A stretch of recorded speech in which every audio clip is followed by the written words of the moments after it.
Itu tadi video yang memperlihatkan sesaat sebelum jalan yang menghubungkan Jambi dan Padang, Sumatera Barat ambles.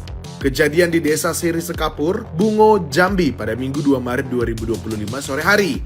Jalan yang ambles ini berada di kawasan perbatasan sama Kecamatan Sungai Rumbai, Damas Raya, Sumatera Barat.